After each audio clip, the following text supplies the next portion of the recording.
नहीं है। पहला कह रहा है भारतीय राष्ट्रीय कांग्रेस अधिवेशन 1906, अध्यक्ष दादा भाई नौरोजी। दूसरा कह रहा है भारतीय राष्ट्रीय कांग्रेस का अधिवेशन 1907, लाल बिहारी घोष। तीसरा कह रहा है भारतीय राष्ट्रीय कांग्रेस का अधिवेशन 1911, बी एन धर। डी कह रहा है भारतीय राष्ट्रीय कांग्रेस का अधिवेशन 1912, श्रीनिवास आयंगर। और ई कह रहा है उपयुक्त में से कोई नहीं या उपयुक्त में से एक से अधिक गलत। ठीक है, तो अब क्या आंसर होगा ये आपको बताना है। तो चलिए विस्तृत व्याख्या कर लेते हैं।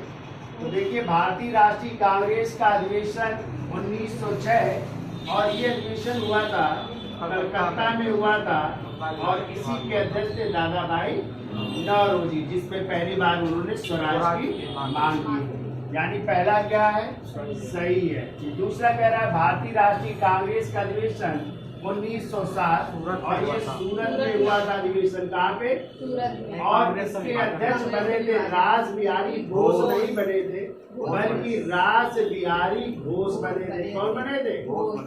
घोष बने थे, रास बिहारी घोष। और इसी अधिवेशन में कांग्रेस का विभाजन हुआ था गरम और नरम दल के रूप में ना। गरम दल के नेता लाल, बाल, पाल और अरविंद घोष। यानी कांग्रेस का पहला विभाजन 1907 में सूरत अधिवेशन में।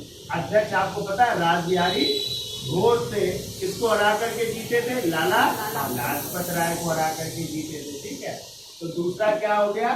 गलत हो गया। ठीक है, तीसरा कह रहा है भारतीय राष्ट्रीय कांग्रेस का अधिवेशन 1911 और ये कांग्रेस का अधिवेशन हुआ था 1911 में कलकत्ता में, और इसी के अध्यक्ष थे बिशन नारायण धर। कौन थे? बिशन नारायण धर। यानी 60 में लिखा है बी एन धर, इसका मतलब ये भी क्या है? सही है। ठीक है, और इसी कलकत्ता अधिवेशन में ही क्या गाया गया था? राष्ट्र गान, पहली बार। ठीक है, रविन्द्रनाथ टैगोर का। ये सही है। ये अगला कह रहा है भारतीय राष्ट्रीय कांग्रेस का अधिवेशन 1912 और अध्यक्ष कह रहे श्रीनिवास आयंगर। देखिए, भारतीय राष्ट्रीय कांग्रेस का अधिवेशन हुआ था 1912 का बांकीपुर। कहाँ पे? बांकीपुर। और बांकीपुर कहाँ पड़ता है? बिहार में पड़ता है। ठीक है, और इसके अध्यक्ष थे आर एन माधोलकर थे। कौन थे? आर एन माधोलकर थे। ठीक है, ना कि श्रीनिवास आयंगर थे। तो ये भी आपका क्या है? गलत है। तो कौन से गलत हो गए? दूसरा और चौथा। तो एक से अधिक ज्यादा है ना, तो आंसर क्या हो जाएगा? उपयुक्त में से एक से अधिक, यानी आपका आंसर होगा ई। ठीक है।